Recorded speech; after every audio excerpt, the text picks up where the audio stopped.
ঘুম থেকে উঠেই চা বসিয়ে দিয়েছি। আর দেখো এদিকে গতকাল রাত্রে মেয়ে তেল লাগিয়ে দুটো বিনুনি বেঁধে দিয়েছে চুলে, সেই স্কুলের টাইমটা মনে পড়ে যাচ্ছে। আর মেয়েকে পাঠিয়েছিলাম একটু দোকানে ব্রেড আর দুধ আনতে। এদিকে আমাদের ব্রেকফাস্টও হয়ে গেল। এদিকে আজকে রান্না করছি তেলাপিয়া মাছ, আর এদিকে বেগুনের ভর্তা। আর তারাপীঠ থেকে ঘুরে এসে সব বেড ফেডের চাদরগুলো চেঞ্জ করা হয়নি, তাই আজকে চেঞ্জ করে ফেলছি। এইদিকে রিজু স্নান হয়ে গেছে, করে এখানে তারাপীঠ থেকে যে ধাগাটা দিয়েছিল সেটা বাজছে, আর এখানে সোনু ব্রেকফাস্ট করছে। আর এইদিকে দেখো আমার রান্না হয়ে গেছে। আজকে রান্নায় করেছি হচ্ছে তোমার পোস্ত দিয়ে ভেন্ডি আর তেলাপিয়া মাছের পাতলা ঝোল, আর এদিকে বেগুন ভর্তাটা পিসি করছে। দেন আমাদের দুপুরে লাঞ্চ হয়ে গেল। বিকেলবেলা সব জামা কাপড়গুলো গোছাচ্ছি যেগুলো ধুয়েছিলাম এসে।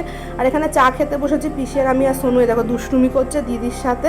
আর রাত্রে একটু বাজারে গেছিলাম, বাজার থেকে একটুখানি তোমার রুই মাছ কিনে নিয়ে এসেছিলাম, সেগুলো ধুয়ে রাখছিলাম। দেন এখানে রাত্রিবেলা সোনুকে খাওয়াতে বসে গেছি। আজকের ভিডিওটা কেমন লাগলো অবশ্যই কমেন্টে জানিও।